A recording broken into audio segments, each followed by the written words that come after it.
இந்த சம்பவத்தில் நடந்தது ஆக இப்போ சில செய்திகள் வெளியாகிருக்கு. உங்களுக்கு கிடைக்கப்பட்ட தகவல்கள் என்ன? இந்த சிபிஎம்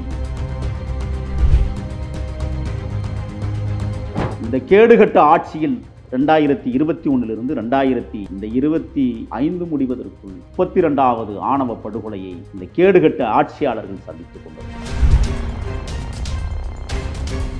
இந்த செட்டியார் சமூகத்தைச் சேர்ந்த விஜயா பறையர் சமூகத்தைச் சேர்ந்தவரை திருமணம் செய்து 3 பிள்ளைக்கு தாயான இந்த பொம்பளைன்னு தான் சொல்லுவோம். கணவனோடு எப்படி இவர் இல்லறம் இருந்திருப்பார் என்கிற கேள்வி நமக்குள் இருக்கு.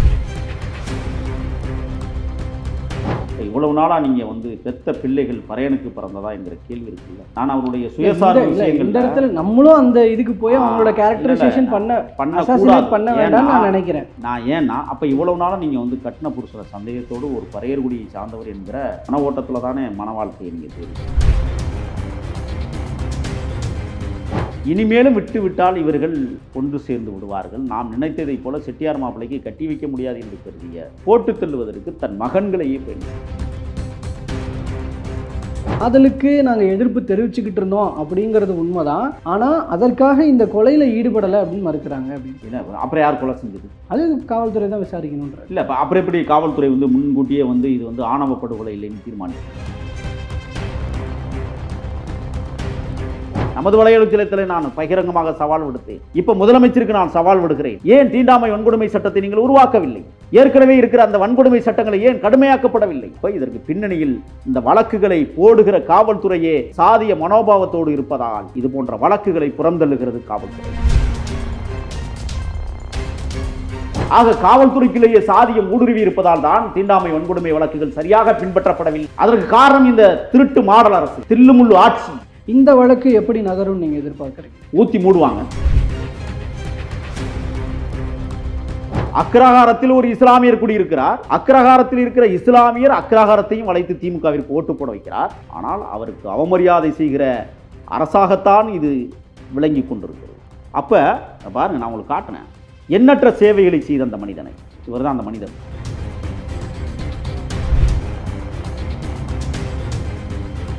இங்கே ஆணவ கொலைகள் பற்றி பேசுகிற இதே இடத்துல அதுக்கு சட்டம் வேணும்னு சொல்கிற இதே நேரத்தில் இங்கே ஆட்சி கட்டியில் அமர்ந்திருக்கிற திமுகவுக்குள்ளே இத்தகைய பிரச்சனைகள் இருக்கு. சாதியம் சார்ந்த பிரச்சனைகள் இருக்கு. சிதம்பரத்துக்கு பக்கத்தில், கடலூர் மாவட்டம் சிதம்பரத்துக்கு பக்கத்தில் கிள்ளைன்னு ஒரு ஊர்.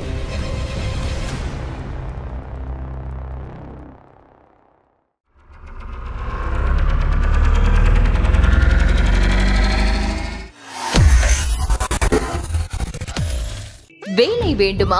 ப்ளூ ஓஷன் இருக்கிறது.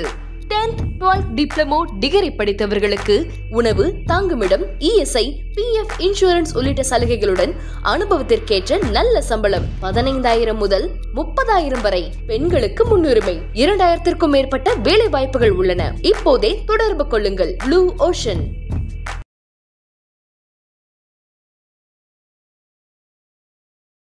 தமிழர்கள் அனைவருக்கும் அன்பு வணக்கம். இன்றைய சிறப்பு நேர்காணலில் நம்மோடு இணைந்திருப்பவர் தமிழ் தேசிய ஆதரவாளரும் அரசியல் விமர்சகருமான திரு முகில் அவர்கள். அவரிடம் தற்போது பேசுபொருளாக இருக்கிற சில முக்கியமான விவகாரங்கள் குறித்து பேசலாம்.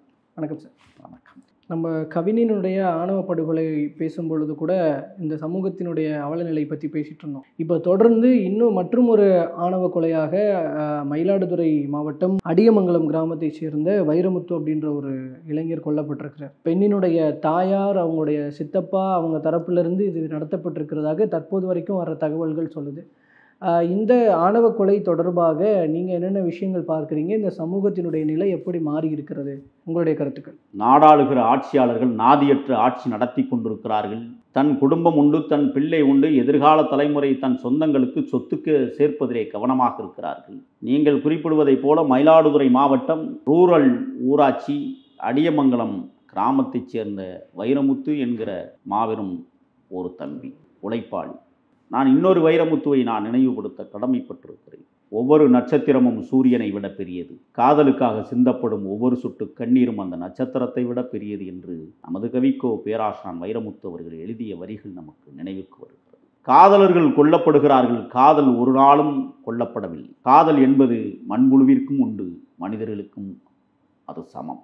இன்னும் ஆழ்ந்து நாம் உள்ளோக்கி போக வேண்டுமானால் கடல் நீரை கடலில் சேர்க்க உன் கைக்குட்டை போதும் என்பேன் என்ற என் வரிகளை நான் நினைவுபடுத்தி, எத்தனை காதலர்களை இந்த மண் காவு வாங்கியிருக்கிறது என்பதற்கு இந்த கேடுகட்ட ஆட்சியில் 2021 2025 முடிவதற்குள் 32வது ஆணவ படுகொலையை இந்த கேடுகட்ட ஆட்சியாளர்கள் சந்தித்துக் கொண்டிருக்கிறார்கள். மானங்கெட்டவர்கள் நடத்துகிற ஆட்சியில் மனிதர்கள் படுகொலை செய்யப்படுகிறார்கள். துப்புக்கெட்டவர்கள் ஆட்சி செய்வதால் துயரச் செய்திகள் ஒவ்வொரு நாளும் அரங்கேற்றமாகி கொண்டிருக்கிறது. விதவிதமாக துயரங்கள் தமிழ்நாட்டை சூழ்ந்திருக்கிறது. இந்த சம்பவத்தில் நடந்த விஷயங்கள் தொடர்பாக உங்களுக்கு கிடைக்கப்பெற்ற தகவல்கள் என்ன? அதுக்கு முன்னாடி ஒரு விஷயம் சொல்றேன். விருதுநகர் கோவிலாங்குளம் அழகேந்திரன் படுகொலை 23/6/2024. சிவகங்கை திருப்புவனம் திவ்யா எரித்துக்கொலை 8/6/2021. இந்த ஆட்சியாளர்களுடைய வரிசையில் நான் இதை சொல்லிதான் ஆக வேண்டும். கும்முடிப்பூண்டி காரணி கௌதமன் படுகொலை 17/9/21. கும்பகோணம் பந்தநல்லூர் பிரபாகரன் படுகொலை 9/10/2021. கன்னியாகுமரி தோவாளை சுரேஷ்குமார் படுகொலை 8/11/2021. கள்ளக்குறிச்சி குதிரைச்சந்தல் ஹரிநிவேதா தம்பதியர் பெட்ரோல் ஊற்றி எரித்துக்கொலை 20/11/2021. கும்பகோணம் சோழபுரம் சரண்யாமோகன் தம்பதியினர் வெட்டி படுகொலை 9/6/2022. கிருஷ்ணகிரி கிட்டம்பட்டி ஜெகன் படுகொலை 21/3/2023. கிருஷ்ணகிரி ஊத்தங்கரை சுபாஷ் படுகொலை 15/4/2023. நெல்லை திசையன்விளை முத்தையா படுகொலை 23/7/2023. தேனி பெரியகுளம் மாரிமுத்து மகாலட்சுமி தம்பதியினர் படுகொலை 5/8/2023. தஞ்சை பட்டுக்கோட்டை ஐஸ்வர்யா படுகொலை 3/1/2024. மதுரை திருமங்கலம் மகாலட்சுமி சதீஷ்குமார் படுகொலை 30/1/2024. சென்னை சீனிவாச நகர் இளைஞர் படுகொலை 30/1/2024. சென்னை பள்ளிக்கரணை பிரவீன் சர்மிளா படுகொலை 24/2/2024. ஈரோடு சத்தியமங்கலம் காசினி படுகொலை 7/3/2024. மதுரை அவனியாபுரம் கார்த்திக் படுகொலை 17/4/2024. நெல்லை காதலர்களுக்கு தஞ்சமளித்த சிபிஎம் அலுவலகம் சூறையாடப்படல். பாளையங்கோட்டை பகுதியைச் சேர்ந்த மதன்குமார் தாட்சியாயினி இருவரும் பல வருடங்கள் காதலித்து சாதி மறுப்பு திருமணம் செய்த நிலையில் திருமணத்தை பதிவு செய்ய சென்ற நிலையில் கொலைகள் மிரட்டலுக்கு பயந்து சிபிஎம் கட்சியை நாடினர். அவர்களுக்கு சிபிஎம் கட்சியினர் உதவிய நிலையில் கட்சி அலுவலகம் சூறையாடப்பட்டது. நெல்லையில் ஆணவ படுகொலை. நெல்லை சாந்திநகர் பகுதியில் கள்ளக்குறிச்சியில் இருந்து தனது காதலியை பார்க்க வந்த விஜய் என்ற வாலிபரை பெண்ணின் சகோதரர் சிம்சன் மற்றும் அவரது நண்பர் சிவா ஆகியோர் வெட்டி படுகொலை செய்தனர். நெல்லையில் மாற்று சமூகத்தைச் சேர்ந்த பெண்ணை காதலித்த பட்டியலின வாலிபரான ஐடி நிறுவன ஊழியர் திரு கவின் தகப்பனார் பெயர் பே சந்திரசேகர் என்பவர் தனது தந்தையின் கண்முன்னே நேற்று வெட்டி படுகொலை செய்யப்பட்டார். இதெல்லாம் இணையவழி செய்திகளில் உறுதி செய்யப்பட்ட தகவல் 27/7/2025. இப்போ 32வது படுகொலை மயிலாடுதுறையில் நடந்தேறியிருக்கிறது. இப்போ நீங்கள் கேட்டீங்களே ஒரு கேள்வி, இதற்கு பின்னால் ஒளிந்திருக்கிற மர்மங்கள் என்ன? இந்த சம்பவத்தில் நடந்தது ஆக இப்போ சில செய்திகள் வெளியாகிருக்கு. உங்களுக்கு கிடைக்கப்பெற்ற தகவல்கள் என்ன? இந்த சிபிஎம் மரியாதைக்குரிய தோழர் மாநில செயலாளர் சண்முகம் அவர்கள் ஒரு அறிக்கையை சில நாட்களுக்கு முன்பு வெளியிட்டார். காதலர்கள் திருமணம் செய்து கொள்ள வேண்டுமானால் பாதுகாப்பு தேடி மாவட்ட சிபிஐ கம்யூனிஸ்ட் அலுவலகத்திற்கு தாராளமாக வரலாம் அப்படின்னு சொல்லி நாங்கள் திருமணங்களை நடத்தி தருகிறோம், வைக்கிறோம், பாதுகாப்பாக இருக்கிறோம் என்று ஒரு அறிக்கையை மக்கள் மன்றத்தில் வைத்தார். இன்றைக்கு தம்பி வைரமுத்து டைஃபி கம்யூனிஸ்ட் இயக்கத்தினுடைய இளைஞரணி தலைவரின் மயிலாடுதுறை மாவட்டத்தின் ஒன்றிய இணைச் செயலாளராக பதவி வகித்தவர் படுகொலை செய்யப்பட்டது. சவால் விட்டிருக்கிறார்கள். இது சண்முகத்திற்கு மட்டும் விடப்பட்ட சவால் அல்ல, கம்யூனிஸ்ட் இயக்கத்திற்கு விடப்பட்ட சவால் அல்ல, ஒட்டுமொத்த மனித சமூகத்திற்கு எதிராக இன்றைக்கு வழங்கப்பட்டிருக்கிற சவாலாக இதை நான் பார்க்கிறேன். விஜயா, அந்த பொண்ணு மாலினியுடைய தாய் பெயர் விஜயா. இந்த விஜயா ஏற்கனவே செட்டியார் சமூகத்தை சார்ந்தவர். இப்போ அவருடைய கணவர் பறையர்குடியை சார்ந்தவர். திருமணம் நடந்து 2 ஆண் குழந்தைகள் ஒரு பெண் குழந்தை என்று குடும்பம் அழகாக சென்று கொண்டிருந்த சூழல் 10 ஆண்டுகளுக்கு முன்பே குமார் ராசலட்சுமி மகனாக இருக்கிற வைரமுத்து டிப்ளமோ படித்துவிட்டு தன் சொந்தமாக மெக்கானிக்கல் கடை வைத்து நடத்தி கொண்டிருக்கிற வளரும் இளைய தலைமுறையின் மகத்தான மயிலாடுதுறை தலைவராக விளங்கியவர். செப்டம்பர் மாதம் 5ஆம் தேதி உறவினர் திருமணத்திற்கு வந்த மாலினி எல்லாம் முடிச்சுட்டு திருமணமெல்லாம் முடிஞ்சு குடும்பமே நடத்திட்டாங்க. யாராரு? வைரமுத்துவும் மாலினியும் குடும்பமாகவே இருந்திருக்கிறார். திருமணம் முடிந்தது, பதிவு திருமணம் முடிந்தது. அந்த பதிவு திருமணத்திற்கு ஏற்பாடு முன்னோட்டமாக சில சர்டிஃபிகேட்டுகளை எடுக்கிறதுக்காக மயிலாடுதுறை அடியமங்கலத்தில் எல்லாத்தையும் எடுத்துக்கிட்டு போய் சென்னையில் சேர்ந்ததற்கு பிறகுதான் இந்த செட்டியார் சமூகத்தைச் சேர்ந்த விஜயா பறையர் சமூகத்தைச் சேர்ந்தவரை திருமணம் செய்து கொண்டு 3 பிள்ளைக்கு தாயான இந்த பொம்பளைன்னு தான் சொல்லணும். கணவனோடு எப்படி இவர் இல்லறம் இருந்திருப்பார் என்கிற கேள்வி நமக்குள் எழுகிறது. பறையன்ட்ட குடும்ப வாழ்க்கை நடத்திய விஜயா மனசுக்குள்ளே எப்படி இவ்வளவு சாதிய வன்மம் இருக்கு? இப்போ இவ்வளவு நாளாக நீங்கள் வந்து பெத்த பிள்ளைகள் பறையனுக்கு பிறந்ததா என்கிற கேள்வி இருக்குல்ல. நான் அவருடைய சுயசார்பு இந்த விஷயங்கள் இடத்துல நம்மளும் அந்த இதுக்கு போய் அவங்களோட கேரக்டரைசேஷன் பண்ண வேண்டாம்னு நான் நினைக்கிறேன். ஏன்னா அப்போ இவ்வளவு நாளாக நீங்கள் வந்து கட்டின புருஷனை சந்தேகத்தோடு ஒரு பறையர்குடியை சார்ந்தவர் என்கிற மன ஓட்டத்தில் தானே மன வாழ்க்கையை நீங்கள் தேர்வு செய்யும். குடும்பம் நடத்தியிருக்கிறீங்கல்ல, ஒரு பறையரோட 3 பிள்ளையை பெற்றிருக்கிறீங்கல்ல, 3 பிள்ளையை பார்க்கிற போது உங்களுக்கு எந்த மாதிரியான குற்ற உணர்வு இருந்ததா, சுத்த உணர்வு இருந்ததா? இதுக்கு நீங்கள் தான் பதில் சொல்லணும். கணவனுக்கு சோறு போடுகிற போதெல்லாம் பறையனுக்கு சோறு போடுகிறேன் என்று எண்ணியிருப்பாளா? பிள்ளைகளுக்கு சோறு ஊட்டுகிற போது பறையன் பெற்ற பிள்ளைக்கு செட்டியாட்டு பொம்பளை சோறு ஊட்டுவதா என்று எண்ணியிருப்பாளா? தன் பெற்ற பிள்ளைகள் சிறு வயதில் கழிவுக்கடன்களை முடிப்பதற்கு கால்களில் ஒட்டியிருக்கிற மலத்தை கூட கழுவுவதற்கு இந்த தாய் பறையன் பெற்ற பிள்ளையினுடைய பீயை நான் கழுவுவதா செட்டியார் வகுப்பை சேர்ந்தவள் என்று எண்ணியிருப்பாளா? ஏன் நான் அந்த விஷயத்துக்கு நான் நுழைய போகிறேன்னா, யோசிச்சு பாருங்க. வேட்டியை இறக்கி விட்டு பூமியை கூட்ட விட்டு அழகு பார்த்து ஆதிக்க சமூகம், தவித்த வாய்க்கு தண்ணீர் கேட்ட போது எட்டி நின்று உள்ளங்கையிலே ஊற்றி நக்கி குடித்த சமூக பார்வை, கடைக்கு சென்று தேநீர் கேட்டால் கொட்டாங்குச்சியில் ஊற்றி தனியாக ஊற்றி குடிக்க வைத்த அவல சூழல், காலணி போட்டு கால்கள் நடப்பதா கட்டாந்தரையில் கையில் பிடித்து நடக்க விடுங்கள் என்று சனாதன கோட்பாடுகளை உள்வாங்கி ஆதிக்க மேலாதிக்க சாதியவாதி, சட்டையா அணிந்து ஆதிக்க தெருவிற்குள் வருகிறாய், கலட்டி கம்புக்கூட்டுக்குள் வைத்து கூனி குறுகி நடந்து போ என்று சொல்லுகிற மனித சமூக ஆற்றல். கேடுகட்ட நாட்டில் நாம் வாழ்ந்து கொண்டிருக்கிறோம் என்பதற்கு எடுத்துக்காட்டு பெரியார்மன் என்று பீற்றுகிற இந்த திருட்டு மாடல் அரசு. வெக்கங்கட்டவர்கள், மானங்கட்டவர்கள். அந்த சம்பவத்தில் என்ன நடந்துச்சுன்னு சொல்லிட்டு இருந்தீங்க. தங்கை மாலினி வந்து சர்டிஃபிகேட் எடுத்துக்கிட்டு சென்னைக்கு வந்துடுறான். ஆல்ரெடி விஜயா வந்து என்ன செய்கிறா, மருமகனாக இருந்த தம்பி வைரமுத்துவை போய் மெக்கானிக்கல் கடையிலே போய், அதாவது வந்து அவங்க செப்டம்பர் 5 முடிவு பண்ணும்போது அவங்க காதலுக்கு எதிர்ப்பு இருந்தது. அதுதான் போலீஸ் ஸ்டேஷன்ல வந்து கேட்கும்போது, ஆனா மகள் வந்து அவரோட போறேன் அப்படின்னு சொன்னதுக்கு அப்புறம் எங்களுக்கு மகளே வேண்டான்னு எழுதி கொடுத்துட்டு வந்துட்டாங்க.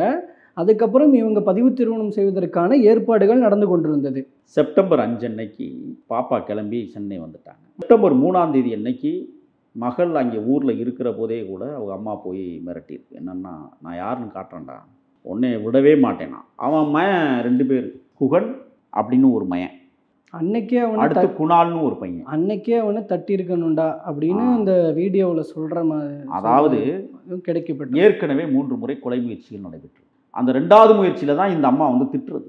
முதல் முயற்சி வந்து ஆகஸ்ட் மாதம் 3 அன்னைக்கு தம்பி வைரமுத்துவை போய் அடிச்சிருக்காங்க. எங்கே? மெக்கானிக்கல் கடையிலே வச்சு அடிச்சிருக்கிறாங்க. அங்கே கடந்த ராடை எடுத்து தாக்க போயிருக்கிறாங்க.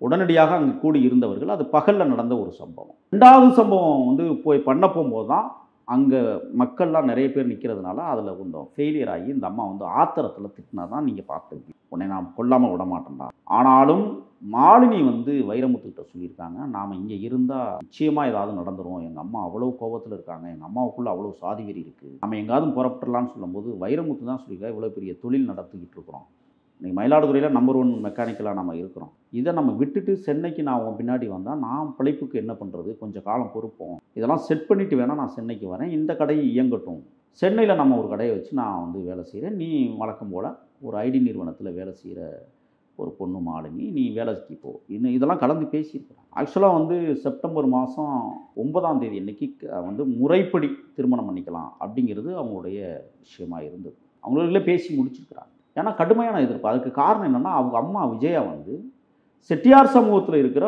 ஒரு சில பேருக்கு மாப்பிள்ளைக்கு வந்து இந்த பொண்ணை பேசியிருக்கிறாங்க. பட் விஜயா செய்தது ஒரு வகையில் நியாயம் என்பது உண்மை. ஒரு பறையருக்கு பிறந்த பெண்ணை செட்டியார் சமூகத்தில் கட்டி கொடுக்க வேண்டும் என்பது சமூக நீதியினுடைய தத்துவம், அதில் மாற்றம் இல்லை. ஆனால் 10 ஆண்டுகளாக காதலுக்கு கடுமையாக எதிர்ப்பு என்றால் உள்ள இன்னொரு சாதி புத்தி இருக்கு. வைரமுத்து பறையன் என்பதற்காக தன்னுடைய மகளை எப்படி திருமணம் செய்தார்? அப்போ தன்னுடைய மகளை விஜயா செட்டியாராக பாவித்து வளர்த்திருக்கார். இதுதான் அங்கே பிரச்சனைக்கு காரணம். நீங்கள் இந்த விஷயத்தில் வந்து ரொம்ப உன்னிப்பாக கவனிக்க வேண்டியது என்னன்னா, பறையருக்கும் செட்டியாருக்கும் பிறந்த மகள் தான் மாலினி. இந்த சமூகம் வந்து ஆண்கள் பக்கம் மட்டுமே நிற்கிறது, பெண்கள் பக்கமும் சற்று யோசிக்க வேண்டும். இந்த அம்மா வந்து செட்டியார் சமூகத்தில் இருக்கிற ஒரு மாப்பிள்ளைக்கு கல்யாணம் பண்ணி கொடுத்துடலாம்னு பேச்சுவார்த்தை நடத்தி முடிஞ்சிருச்சு அந்த பேச்சுவார்த்தை. ஆக 10 ஆண்டுகளாக காதலித்த இந்த காதலை அந்த தாய் திட்டமிட்டு மறைத்து தன்னுடைய மகளை திருமணம் செய்து கொள்ள வைக்க வேண்டும் என்பதுதான் அவங்களுடைய ஆசை. குத்தாலம், ஆடுதுறை இந்த பகுதிகளில் சில இடங்களில் 2 பேருமே ஊர் சுற்றி இருக்கிறாங்க. கொள்ளிடம் ஆற்றங்கரையில் பலமுறை இவர்கள் வலம் வந்திருக்கிறார்கள், பலமுறை அங்கே போய் கொள்ளிடம் ஆற்றங்கரையில் குளித்திருக்கிறார்கள், பலமுறை அங்கே சந்தித்திருக்கிறார்கள். பைக்கில் போகிறாங்க, வர்றாங்க. எப்போல்லாம் வந்து விடுமுறை எடுத்து தங்கை மாலினி அந்த போகிறாங்களோ கொள்ளிடம் ஆற்றங்கரைக்கு போயிடுவாங்க. ரெண்டு இவருடைய காதல் என்பது புனிதமானதாக கருதப்படுகிறது, யாருக்கும் எந்த இடையூறும் இல்லாமல். தம்பி வைரமுத்துனுடைய பெற்றோர்கள் குமாரு ராசலட்சுமி வந்து இந்த திருமணத்தை நடத்தி வச்சிடலாம், ஒத்துக்கலாம், ஒரு சாதி பொண்ணு தான் என்று ஒத்துக்கொண்டு உன் விருப்பப்படி நீ செய் அப்படின்னு சொல்லியிருக்காங்க. ஏன்னா வைரமுத்து ஒரே பையன். இது எல்லாமே நடந்து பதிவு திருமணத்திற்கு தங்கை மாலினி சென்னைக்கு சர்டிஃபிகேட்லாம் எடுத்துக்கிட்டு வந்ததை அறிந்த தாய் விஜயா, இனிமேலும் விட்டு விட்டால் இவர்கள் ஒன்று சேர்ந்து விடுவார்கள், நாம் நினைத்ததைப் போல செட்டியார் மாப்பிள்ளைக்கு கட்டி வைக்க முடியாது என்று கருதிய போட்டு தள்ளுவதற்கு தன் மகன்களையே குகன்னு ஒரு பையன், குணால்னு ஒரு பையன், ரெண்டு பேரை பயன்படுத்தியது மட்டுமல்லாமல் பாஸ்கர் அப்படிங்கிறவர் ஒருத்தர் உள்ள வர்றார். அவங்க ரிலேஷன்ஷிப் அன்புநிதினு ஒருத்தர். இப்போ 4 பேர் கைது செய்யப்பட்டிருக்கிறார்கள். அன்புநிதி, குகன், பாஸ்கர், விஜயா இவங்க கைது செய்யப்பட்டிருக்காங்க. மயிலாடுதுறையினுடைய சுபாஷ் கவியரசன் இவங்களும் கூட விசாரணையில் இருக்கிறது. ஆமாம், 4 பேர் விசாரணையில் இப்போ இருக்கிறாங்க. மயிலாடுதுறை காவல்துறை ஆணையர் மரியாதைக்குரிய தோழர் சிவகுமார் அவர்கள் என்ன செய்கிறாருன்னா விசாரிக்கிறாரு. விசாரிச்சுட்டு இது ஆணவ படுகொலை இல்லை என்று ஒரு முடிவுக்கு வருகிறார். தாயினுடைய மன ஓட்டத்தில் சாதிய ஆதிக்கம் நிறைந்து காணப்பட்டு தன்னுடைய மகளை தன் சமூகத்தில் கட்டி கொடுக்க வேண்டும் என்று நினைத்த தாய் விஜயா, பறையர் சமூகத்தைச் சேர்ந்த தம்பி வைரமுத்துவை இனிமேல் உயிரோடு விடக்கூடாது என்று கங்கணம் கட்டியதற்கு பின்னால் சாதியம் ஒளிந்திருக்கிறது என்பதை சிவகுமார் போன்ற காவல்துறை அதிகாரிகள் புரிந்து கொள்ள வேண்டும். இவங்க என்ன செய்கிறாங்கன்னு சொன்னால், நாங்கள் விசாரிச்சுட்டு தான் வழக்கே போடுவோம், தீண்டாமை வன்கொடுமை வழக்கு அப்படின்னு சொன்னால் இல்லாமல் இதில் ஏன்னா பெண்ணும் பையனும் எந்த சமூகத்தை சேர்ந்தவராக இருக்கிறார்கள்னு பார்க்கும் பொழுது இப்போ 2 பேருமே வந்து பட்டியலினத்தவர்கள் கேட்டகரியில் வர்றதுனால அப்போ இது மாற்று சமூகத்திலிருந்து பண்ணலை, அதனால இது ஆணவ கொலைன்ற கேட்டகரியில் வராதுன்னு பார்ப்பாங்கல்ல. இல்லை, அதுதான் அது நீங்கள் ஆஸ் பர் த ரெக்கார்ட்ஸ் படி இல்லை ரெக்கார்ட்ஸ் படி நீங்கள் இது இப்போ நான் ஒன்று சொல்கிறேன். தகப்பன் வழி உறவு முறை தான் சரியானது என்று எப்படி இந்த அரசு தீர்மானிக்கிறது? தாய்வழி உறவு முறையின் தேவை அல்லவா? ஏன் தாய்வழி உறவு முறையை வந்து தடுக்கிறது இந்த அரசுகள்? அப்போ அதுக்கு பேர் என்ன? அது எப்படி வந்து தகப்பன் வந்து பறையற்குடியை சேர்ந்தால் பிள்ளைகளும் பறையக்குடியை சேர்ந்தவராக இருந்தால், தாய் வந்து மாற்று சமூகத்தை சேர்ந்தால் பிள்ளைகள் எப்படி பறையற்குடியாக மாற வேண்டும்? இந்த அரசு தீர்மானித்து வைத்திருக்கிற செயற்பாடை தவறு என்று நான் குற்றம் சாட்டுகிறேன். அவர்கள் சாதி மறுப்பு திருமணம் அல்லது காதலித்ததால் வந்த வாழ்க்கை. அவர்களுக்கென்று ஒரு புதிய பட்டியலை உருவாக்குங்கள். சமூக நீதி ஜாதின்னு பேசுங்க, அவருடைய பிள்ளைகளுக்கு சமூக நீதி சாதின்னு குறிப்பிடுங்க. ஏன் அதை தடுக்கல? சாதியற்றவர்னு சொல்லி சாதியற்றவர்கள் சொல்லுங்க சொல்றாங்க. அப்ப இதுல வந்து நீங்க வந்து பாத்தீங்கன்னா இப்ப அவங்க அப்பா இதுல தலையிடல, விஜயானுடைய புருஷன் இதுல தலையிடல, ஆகையால் இது ஆணவ படுகொலை. தாய் தான் ஈடுபட்டு இருக்கு, மகன்களை உற்சாகப்படுத்தி இருக்கிறார், மகன்களை ஊக்கப்படுத்தி இருக்கிறார். மகன்களுக்கு வந்து எப்படா வந்து ஒரிஜினல் பறையனுக்கு பிறந்தவன் இல்லை. ஆனால் இதில் அவங்க தரப்பு தகவல் என்னன்னா, காதலுக்கு நாங்கள் எதிர்ப்பு தெரிவிச்சுக்கிட்டு இருந்தோம் அப்படிங்கிறது உண்மைதான், ஆனால் அதற்காக இந்த கொலையில் ஈடுபடலை அப்படின்னு மறுக்கிறாங்க. அப்படின்னு இல்லை, அப்புறம் யார் கொலை செஞ்சது? அது காவல்துறை தான் விசாரிக்கணுன்ற. இல்லை, அப்புறம் எப்படி காவல்துறை வந்து முன்கூட்டியே வந்து இது வந்து ஆணவ படுகொலை இல்லைன்னு தீர்மானிக்குது? நீங்கள் இந்த முன்னுக்கு பின் முரணான இப்போ ஆணவ படுகொலை பட்டியலில் சேர்த்துருக்கு. கடுமையான போராட்டங்கள். ஏன்னா அவர் தம்பி வைரமுத்து டைஃபியினுடைய ஒன்றிய துணை செயலாளர். தமிழ்நாடு முழுக்க போராட்டம் எதிரொலித்திருக்கிறது. நான் ஏற்கனவே சொன்னேன், 31 படுகொலைகள் நடந்திருக்கிறது. இந்த மண்ணாங்கட்டி அரசு கண்ணை மூடிக்கொண்டிருக்கிறதா என்று நான் கேட்டேன். நமது வலையொலித்தளத்தில் நான் பகிரங்கமாக சவால் விடுத்தேன். இப்ப முதலமைச்சருக்கு நான் சவால் விடுகிறேன். ஏன் தீண்டாமை வன்கொடுமை சட்டத்தை நீங்கள் உருவாக்கவில்லை? ஏற்கனவே இருக்கிற அந்த வன்கொடுமை சட்டங்களை ஏன் கடுமையாக்கப்படவில்லை? இதற்கு பின்னணியில் இந்த வழக்குகளை போடுகிற காவல்துறையே சாதிய மனோபாவத்தோடு இருப்பதால் இது போன்ற வழக்குகளை புறந்தள்ளுகிறது காவல்துறை. அப்ப காவல்துறையிலேயே சாதி இருப்பதை இந்த அரசு கண்டுகொள்ளாமல் இருக்கிறது. கேட்டா சமூக நீதி அரசுன்னு பேசுறாங்க. தற்போது இருக்கிற வன்கொடுமை சட்டங்களே போதுமானதாக இருக்கிறது அப்படின்னு தானே சட்டப்பேரவையில் முதல்வர் சொல்லியிருந்தார். சரி, தேவையானதா இருக்கு. அந்த சட்டத்தை முறையா பயன்படுத்துறீங்களா? உங்க காவல்துறை முறையாக அணுகுகிறதா? உங்கள் காவல்துறை முறையாக இந்த வழக்கை பதிவு செய்கிறதா? கட்ட பஞ்சாயத்து கொண்டதே காவல் நிலையத்தில் அது பேர் என்ன? ஆணவ படுகொலை அல்லது சாதிய பிரச்சனைனாவே காவல் நிலையத்தில் கட்ட பஞ்சாயத்து நடக்கிறது. நான் குற்றச்சாட்டு வைக்கிறேன். எங்கள் ஊரில் ஒரு காவல் நிலையம் இருக்குது, அரிமளம் காவல் நிலையம், புதுக்கோட்டை மாவட்டத்தில். இதுவரை ஒரு தீண்டாமை வன்கொடுமை வழக்கு கூட பதிவு செய்யப்படல. நீங்கள் கேட்பீங்க, புதுக்கோட்டை மாவட்டத்தில் தீண்டாமை வன்கொடுமை வழக்கு ஒன்று கூட பதிவு செய்யப்படாத காவல் நிலையம் இருக்கிறதா? தேடிவெட்டி புதுப்பட்டியில் ஒரு காவல் நிலையம், 2 காவல் நிலையத்துக்கும் ஒரே இன்ஸ்பெக்டர். அங்கே சாதியமே இல்லையா அப்படின்னு கேட்பீங்க. கட்ட பஞ்சாயத்து நடத்துகிறார்கள். கீழ்ஜாதிக்காரன் ஒருத்தன் புகார் கொடுக்க வந்தால் உட்காரு அவமரியாதாக அங்கே நடத்தப்படுகிறான். ஆதிக்க சாதியினர் வந்தால் 2 பேரையும் உட்கார வச்சு கட்ட பஞ்சாயத்து பேசி முடிச்சு அனுப்பிச்சு விட்டு டீல் பண்ண முடிஞ்சிருது. காசு இருந்தால் இன்ஸ்பெக்டர் காசு வாங்கிடுவார், இல்லை சப் இன்ஸ்பெக்டர் காசு வாங்கிடுவார். ஏட்டு போய் தெரியாமல் வாங்கிட்டு வந்துடுவார். இந்த அணுகுமுறை எப்படி நாம் பார்க்க முடியும்? ஆக காவல்துறைக்குள்ளேயே சாதியம் ஊடுருவி இருப்பதால் தான் தீண்டாமை வன்கொடுமை வழக்குகள் சரியாக பின்பற்றப்படவில்லை. அதற்கு காரணம் இந்த திருட்டு மாடல் அரசு, தில்லுமுள்ளு ஆட்சி. இந்த வழக்கு எப்படி நகரும் நீங்கள் எதிர்பார்க்குறீங்க? ஊற்றி மூடுவாங்க. எந்த வழக்கு நான் பார்த்தோம்? கவின் படுகொலை வழக்கு என்ன செய்து கொண்டிருக்கிறது? சிபிசிஐடி விசாரணை என்று சொல்லுகிறார்கள். கொன்னவனே காவல்துறையை சேர்ந்தவன், எப்படி சிபிசிஐடி விசாரிக்கும்? இந்த சிபிசிஐடி வானத்திலிருந்து குதிச்சு வந்ததா? இப்போ இதுக்கு சிபிசிஐடி விசாரணை நீங்கள் போடுவீங்களா? அப்போ உங்களுடைய ஆட்சி நிர்வாகம் தரங்கட்டு கிடக்கிறது. உங்களுக்கு கேடுகட்ட ஆட்சியை நடத்தி கொண்டிருக்கிறீங்க. நீங்கள் பெருத்த கனவுல இருக்கிறீங்க. நான் சொல்லுகிறேன், தமிழ்நாட்டு அரசியல் தளத்தை தீர்மானிக்க போகிற 2 பெரும் மாபெரும் சக்திகள் அனைத்து இந்திய அண்ணா திராவிட முன்னேற்ற கழகத்திற்கும் தமிழக வெற்றி கழகத்திற்கும் தமிழ்நாட்டில் போட்டி. திராவிட முன்னேற்ற கழகம் போட்டியிலே இல்லை, எழுதி வச்சுக்கோங்க. நீங்க போட்டியிலே இல்லைன்னா அவங்க திரும்ப அவங்க தான் ஆட்சிக்கு வர போகிறாங்களா? போட்டியிலே இல்லைன்னா அப்புறம் எப்படி ஆட்சிக்கு வர முடியும்? ஏன்னா 2ஆம் இடத்துக்கு தான் போட்டி போட்டுட்டு இருக்கிறாங்க அப்படின்றது தானே. முதலிடத்து போட்டியே 2ஆம் இடத்து போட்டி யாராருக்கு தெரியுமா? டிஎம்கேயா நாம் தமிழரா? அடுத்து தான் நடக்கும். ஏனென்றால் தமிழ்நாட்டை 10 ஆண்டுகள் தொடர்ச்சியாக திமுக ஆண்டதே கிடையாது. அது அண்ணா திராவிட முன்னேற்ற கழகம் போட்ட பிச்சை. 91லேருந்து 96 வரை அம்மையார் ஜெயலலிதா நடத்திய ஆட்சி அலங்கோலத்தினுடைய உச்சகட்ட வெளிப்பாடு என்றெல்லாம் இன்றைக்கு பத்திரிகை ஊடகங்கள் பேசப்பட்டது. ஜெயலலிதாவுடைய வளர்ப்பு மகன் திருமணம், வாச்சாத்தி வன்கொடுமை, 18 பேர் பெண்கள் கற்பழிப்பு சம்பவம், சிதம்பரம் பத்மினி கற்பழிப்பு போன்ற சம்பவங்கள் அனைத்து இந்திய அதிமுக ஆட்சியை தூக்கி எறிந்தார்கள் இந்த மக்கள். வேறு வழி இல்லாமல் 96ல் கருணாநிதி ஆட்சிக்கு வந்தார். தொடர்ச்சியாக 10 ஆண்டுகள் திமுக ஆட்சி செய்த வரலாறுகள் தமிழ்நாட்டில் கிடையவே கிடையாது. இப்பொழுதும் எழுதி வைத்துக் கொள்ளுங்கள். திராவிட முன்னேற்ற கழகம் தொடர்ச்சியாக 10 ஆண்டுகள் ஆள்வதற்கு வாய்ப்பே இல்லை. ஆகையால் தான் சொல்லுகிறேன், வருங்கிற 2026 தேர்தல் தமிழக வெற்றி கழகத்திற்கும் அனைத்து இந்திய அண்ணா திராவிட முன்னேற்ற கழகத்திற்கு தான். ஏன்னு கேட்குறீங்களா? இந்த மாதிரி படுகொலைகள் உங்கள் ஆட்சியை வீட்டுக்கு அனுப்பும். இது போன்ற எண்ணற்ற சம்பவங்கள் நான் பார்த்துருக்கிறோமே. நாங்குநேரி மாணவன் சின்னசாமி வெட்டிய வழக்கு, 136 இடங்களில் விடுதலை சிறுத்தைகள் கட்சியினுடைய கொடிக்கம்பங்கள் வெட்டி சாய்ப்பு. இந்த ஆட்சியில் இதுவரை 18 அம்பேத்கர் சிலைகளுக்கு அவமதிப்பு. கேட்டால் சமூக நீதி பேசுவானுங்க. கேடுகட்டவர்கள் ஆண்டு கொண்டிருப்பதை இந்த மக்கள் தூக்கி எறிய வேண்டிய நாள் வெகு விரைவில் இருக்கிறது. மரியாதைக்குரிய முன்னாள் முதல்வர் எடப்பாடியாருக்கும் மரியாதைக்குரிய தமிழக வெற்றி கழகத்துடைய தலைவர் விஜய்க்கும் தான் கடும் போட்டி தமிழ்நாட்டில் நிலவருக்கிறது என்பதை. ஆனால் நானே முதல்வராக இருந்தாலும் இந்த மாதிரியான ஆணவ கொலைகள் தொடரும், சாதிய பிரச்சனைகள் இருக்கும் அப்படின்னு திருமாவளவன் அவர்களே சொல்றாரு. அப்படின்னா போராளி அவரே சொல்றாரு. காவல்துறை ஒழுங்கு செய்யப்படவில்லை என்பதை சொல்லுகிறார். காவல்துறையை கண்காணிக்க தவறியவர்கள் சொல்லுகிறார்கள். நான் கேட்கிறேன், காவல்துறை சீர்திருத்தம் செய்யப்பட வேண்டும். பார்த்தோம்ல, இப்ப கவின் படுகொலையில சம்பந்தப்பட்ட காவல் நிலையத்தில் ஒரு சாதியை சேர்ந்தவர்கள் தான் உயர்ந்த பதவியில் இருக்கிறார். கீழ் பதவி வரை எவரும் பறையரோ பல்லரோ பழங்குடியினரோ கிடையாது. அது காரணம் என்ன? ஒரு சாதிக்காரன் ஒட்டுமொத்தமாக போய் ஒரு காவல் நிலையத்தில் உட்கார்ந்துட்டு எப்படி சமூக நீதி கிடைக்கும்? நீதி கிடைக்கும்? நீதியே கிடைக்காது. சமூக நீதி எப்படி கிடைக்கும்? கேட்டால் இவங்க சமூக நீதி பேசுவார்கள். உங்களுக்கு ஒரு செய்தியை சொல்கிறேன், கண்டிப்பாக அதை போடணும். திராவிட முன்னேற்ற கழகத்தில் திருமயம் தொகுதியில் ரகுபதி போட்டியிட போகிறதாக எனக்கு செய்திகள். மீண்டும் அங்கே திராவிட முன்னேற்ற கழகத்தை சேர்ந்த மரியாதைக்குரிய ஒரு நபர், அவர் ஒரு 40 ஆண்டு காலமாக திராவிட முன்னேற்ற கழகத்தில் பணி செய்கிறார். அவர் ஒரு முஸ்லீம் வகுப்பை சார்ந்தவர். அவர் புறக்கணிக்கப்படுகிறார் அப்படிங்கிற செய்தி வெளிவந்ததும் நேற்றைய தினம் அங்கே ஒரு கூட்டம் நடக்குது. அந்த கூட்டத்திற்கு இவருக்கு அழைப்பு இல்லை. ஒன்றிய செயலாளர்கள் இவரை மறுதளித்திருக்கிறார்கள். காரணம் என்ன தெரியுமா? அவர் முஸ்லீம் சமூகத்தை சார்ந்தவர் என்பதற்காக, இஸ்லாமிய சமூகத்தை சார்ந்தவர் என்பதற்காகவே அவரை திராவிட முன்னேற்ற கழகம் திருமயம் தொகுதியில் அரிமளம் ஒன்றியத்தில் புறக்கணித்திருக்கிறது. ஒட்டுமொத்த இஸ்லாமிய சமூகமும் இன்றைக்கு அவர் பின்னால் இருக்கிறது. அப்போ உங்கள் கட்சிக்குள்ளேயே 40 ஆண்டு காலம் உழைத்தவர்களுக்கு பதவி இல்லை. அதிமுகவிலிருந்து வந்த ரகுபதிக்கு அமைச்சர் பதவி கொடுத்து அழகு பார்க்கிறது. எப்படி இது சாத்தியம்? இங்கே பாருங்க, உங்களுக்கு காட்டுறேன். அந்த சொன்னல இஸ்லாமிய தோழர் ஒன்றிய துணை செயலாளராக 10 ஆண்டுகள் பதவி அளித்தவர். அவர் நடத்திய கூட்டங்கள், அவர் மக்களுக்கு செய்த சேவைகள் எண்ணற்றவை.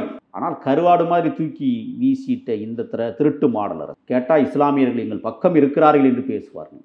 இவர் குடியிருக்கிறது எங்கே தெரியுமா? அக்ரஹாரம் தெருவில். அக்ரஹாரத்தில் ஒரு இஸ்லாமியர் குடியிருக்கிறார். அக்ரஹாரத்தில் இருக்கிற இஸ்லாமியர் அக்ரஹாரத்தையும் வளைத்து திமுகவிற்கு ஓட்டு போட வைக்கிறார். ஆனால் அவருக்கு அவமரியாதை செய்கிற அரசாகத்தான் இது விளங்கி கொண்டிருக்கிறது.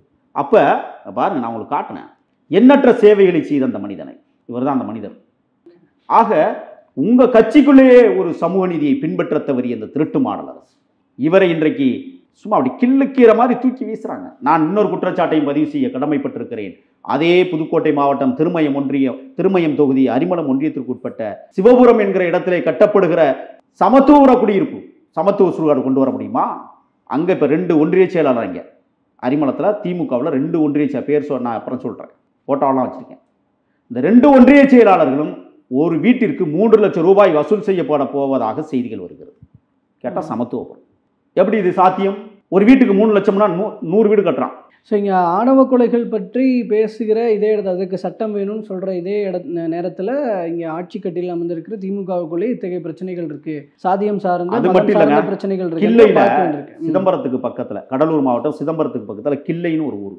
ரவின்னு சொல்லிட்டு ஒரு தாழ்த்தப்படுத்தப்பட்டவர், பன்னெடுங்காலமாக திராவிட முன்னேற்ற கழகத்தில் பணியாற்றியவர். அந்த கடல் ஓரமாக இருக்கிற கிராமம் அது கிள்ளை. அங்கே இருக்கிற குப்பை கூலங்கள், செடி கொடிகள் எல்லாத்தையும் தன் சொந்த செலவில் கூட கடலை சுத்தம் செய்த மகத்தான மனிதர் கிள்ளை ரவி. இதுவரை எந்த பதவியும் கொடுத்ததில்லை. ஏனென்றால் அவர் பறையர் என்பதற்காக இந்த அரசு அவரை தூக்கி வீசுகிறது. ஒரு பக்கம் புதுக்கோட்டை மாவட்டம் திருமயம் தொகுதி அரிமளம் ஒன்றியம் மிரட்டு நிலை பகுதியைச் சேர்ந்த ஓனாங்குடியைச் சேர்ந்த ஒரு இஸ்லாமிய தோழருக்கு இவ்வளவு அவமரியாதை செய்கிற இந்த திருட்டு மாடல் அரசு, அப்படியே கிள்ளைக்கு போனீங்கன்னா சிதம்பரத்துக்கு பக்கத்தில் ரவிங்கிற ஒரு தோழருக்கு அவ்வளவு அவமரியாதை. கேட்டால் சமூக நீதி பேசு. வெக்கமா இல்லை உங்களுக்கெல்லாம்? கேவலமா இல்லை? நான் கேட்குறேன், திராவிட முன்னேற்ற கழகத்தில் காலம் காலமாக உழைத்து வந்த திமுக தொண்டனுக்கு எவனுக்காவது அமைச்சர் பதவி கொடுத்து அழகு பார்த்த வரலாறு உண்டா? அதிமுகவிலிருந்து வந்து இறக்குமதி செய்யப்பட்ட அத்தனை பேருக்கும் அமைச்சர் பதவி கொடுத்து நீங்கள் மகிழ்விக்கிறீர்கள் என்றால், கோடிகளில் கொள்ளையடிக்க துணிந்தவர்கள் உங்களுக்கு கமிஷன் கொடுப்பதால் அமைச்சர் பதவி கொடுத்து அழகு பார்க்குறீங்களா? நான் கேட்குறேன். மானங்கெட்ட அரசு தமிழ்நாட்டில் நடந்து கொண்டிருக்கிறது. துப்புக்கட்டவர்கள் ஆளுகிறார்கள், மக்களை துயரப்படுத்தி கொண்டிருக்கிறார்கள். தூக்கி எறியப்படுகிற நாள் வெகு விரைவில் வர வேண்டும். ஓகே, இதில் மேற்கொண்டு என்ன நடக்க போகுது அப்படிங்கிறத பார்க்கலாம். இந்த ஆணவ கொலையாக இப்போ சொல்லப்படுகிற இந்த வழக்கிலையும் சரி, பொதுவாகவும் இந்த நீங்கள் சொன்னீங்க இல்லையா, இந்த சாதியம் சார்ந்த பிரச்சனைகளை அரசு எப்படி கையாள போகுது, 2026 என்ன நடக்க போகிறது அப்படிங்கிறத பொறுத்திருந்து பார்க்கலாம். தற்போது வரைக்கும் முக்கியமான விவகாரங்கள் சார்ந்த உங்களோட பார்வைகளையும் கருத்துக்களையும் பகிர்ந்து கொண்டமைக்கு நன்றி. நன்றி.